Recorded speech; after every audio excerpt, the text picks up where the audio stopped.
Hi, I'm Ullman. Welcome to Parenting, Navigating Everything, the channel where we equip and empower you as a parent to navigate all aspects of parenting in this modern culture we live in today. Please make sure you subscribe to this channel so you can keep updated on future weekly videos. Now, today's a video not just for parents, but it's either for parents who are talking about dating with their kids, or more even importantly, it's for people who are dating. In a talk I do called Dating for Life, I have an older version of this talk, which I'll actually put in the card above, but I have a new one called Dating for Life, the Questions.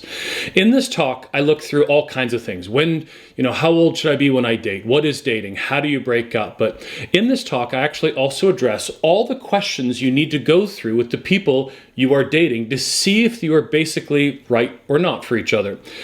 Not all red flags in your relationships are things like someone is abusive or like large red flags like that. Some of them are just things you're different on. In this video, I'm going to give you, it's like 100. I think it's actually more like about 92 questions that you can talk about with the person you are dating. Now, please come at this with a very balanced approach. If you just started dating someone, you do not need to ask them like really deep questions on the first date. You also do not need to pepper people with questions every time you are together. I'm just trying to give you some thoughts on some of the questions that you will need to address over time. This will take months and months of conversations. Find what works best for you as a couple. I know a couple who each Sunday, but this was months after they began dating, they would go for coffee and go over a few questions. Now, a few things. One, you can add any questions you want. Two, you can also change how the questions are being asked. Number three, if there are any red flags, these are warning signs, I would encourage you to make note of these things in order to go deeper. You will need to have some real, open, and vulnerable conversations as a couple about a couple of these concerns because they're big things. So dating questions by category, and I'll put these down in the description below. But here is the first category, personal goals. What job are you currently doing? What do you want to do for work when you are older? How are you presently moving towards these goals? Number four, where do you want to live when you're married? Now, this might not sound like a big one, and I'm not going to explain every question right now, but I once dated a girl, and she said she wanted to move to BC as soon as she got married. And I like where I live. I love BC as well, but my family and my roots are here. So for me, that was a red flag. Number five, where might you have to move due to work? If you're marrying an international banker, you might be living in England or Australia. Number six, what does work and life balance mean to you? We're so overworked and busy today. Number seven, what are some places you want to travel to? 8, what are other goals you have in life? And 9, what do you do for fun? Really just some simple things. The second category is personal growth. What are your strengths and how are you working on your strengths? Number 2, what are your weaknesses and how are you managing your weaknesses? Now, I would challenge you to be a strengths-based person as a side note here.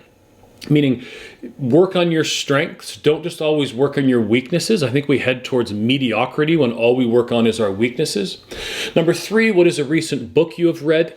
Number 4, what was the last conference you went to? Number 5, what's on your bucket list? What do you just want to do? Number 6, what makes you happy, sad, afraid? Number 7, what music do you listen to?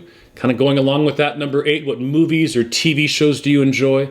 Number 9, is there anything you gave up once you started dating that was really a big part of your life? Why did you give it up? Number 10, do you follow any blogs, vlogs, podcasts, or other things like that? Number 11, what first attracted you to the person you are dating? Again, I would just say this, like dating grows. It's so much more than going to a movie. The next category is personal health. How is your physical health? How is your physical health? How is their physical health? How is your mental and emotional health?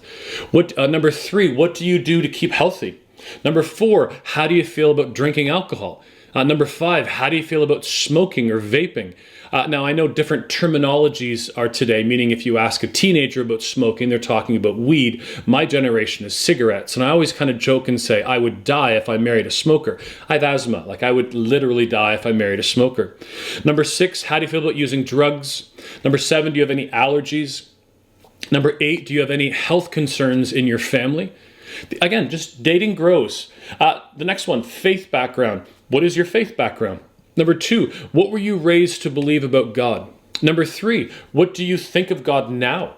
Number 4, how does this influence the way you live your life? This is kind of are you a practicing Christian or a non-practicing Christian? Number 5, if your understanding of God is different from each other, then how will you handle this? I grew up Baptist, my wife grew up Pentecostal. Are these things that we can walk through together? The answer is yes, by the way. Number 6, is going to church important to you? Great. If so, why do you attend the church that you do? Number 7, will you go to church together as a couple? If the answer is yes, great. Which one? Number 8, when you have children, how will you teach them about your faith? Number 9, what are things that are important to you within your practice of faith and why? Again, these are simple questions that might have big entire evenings of answers. Next category is family. What was your family like growing up? Number 2, what was your parents' marriage like? Number 3, do you come from a divorced background? And then maybe how did that actually affect you in life? Number 4, what are your parents' and siblings' opinion on who you're dating?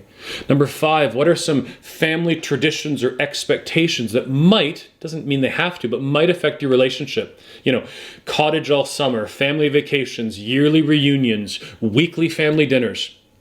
Could be any of these. Number 6, tell me about your grandparents.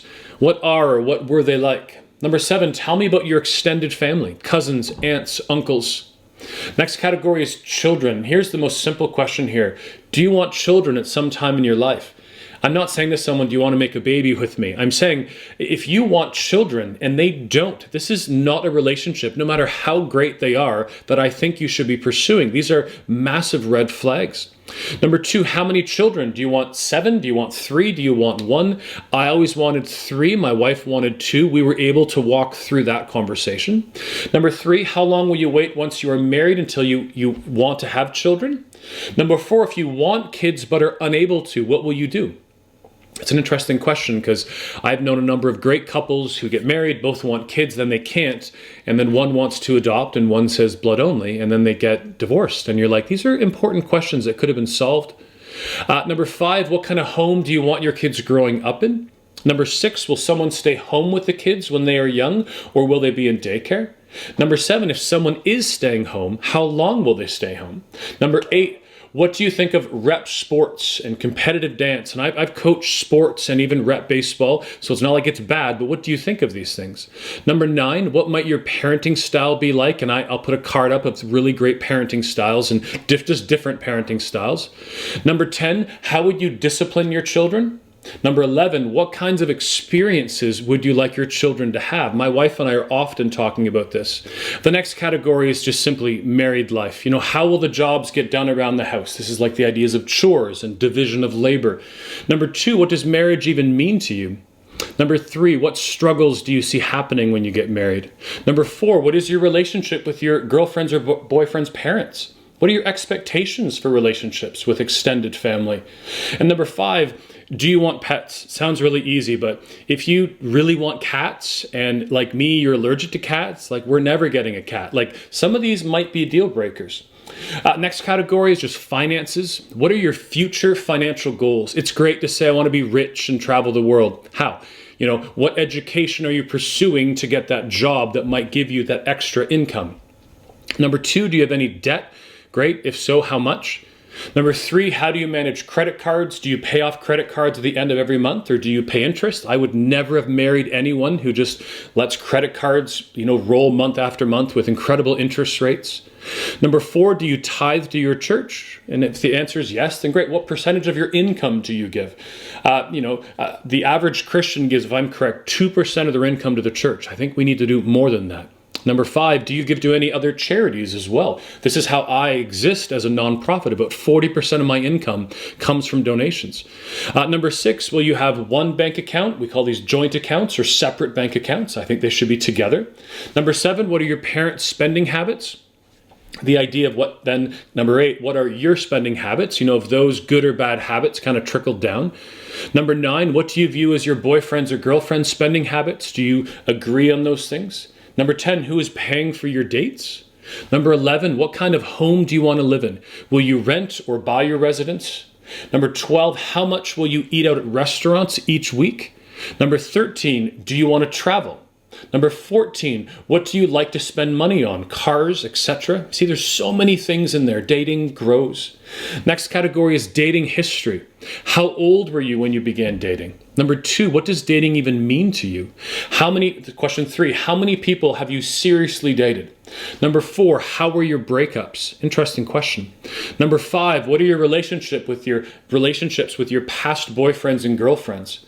It's funny how we go from quote unquote loving someone and then we break up and then we hate them and then we despise them, and actually I find we often wish evil on them. That's just not okay. Number 6, what were the strong points in your relationship? Number 7, what were the weak points in your relationships? Number 8, would you have done anything differently? Interesting to look back and maybe you would have broken up differently or done things differently. Next category, sexuality. You know, as faith-based people, number 1, what kind of sexual contact do you think is appropriate for us while we are dating? What will we do to have success in that? Meaning, as Christians, we kind of put forth that we believe the Bible says you should wait to be sexually active until you're married. And so how will you make sure that that actually happens? Number 2, have you had any past sexual experiences? Number 3, have you had any past negative sexual experiences? This could be sexual abuse, rape, these kinds of things. Number 4, do you have any sexually transmitted infections, STIs, my generation, STDs? Have you ever been tested?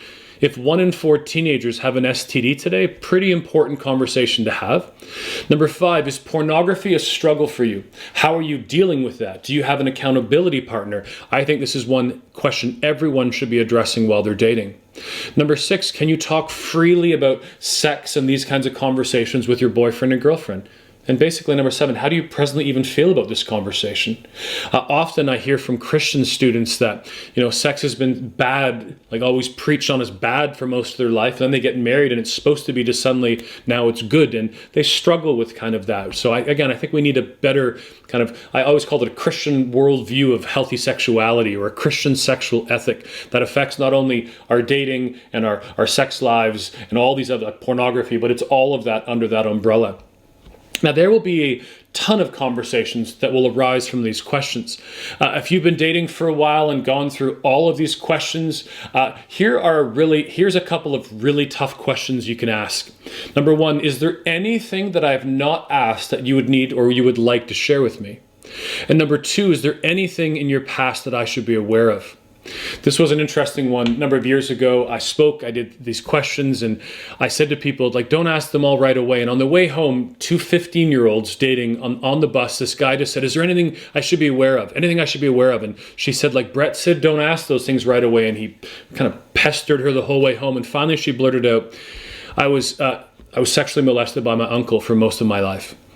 Not a question he was expecting when you asked those things. Now she was in counseling. He actually years later joined her as they actually did get engaged and get married. But those are big questions. If you think that there are other questions I have missed, please add them in the comments. Just send them to me, and maybe in the next rendition of this, I will add them in. I wish you all the best in your dating relationships, or to the adults as we teach our kids about the idea of dating. I just wish you good luck in that. I'll talk to you soon. Bye.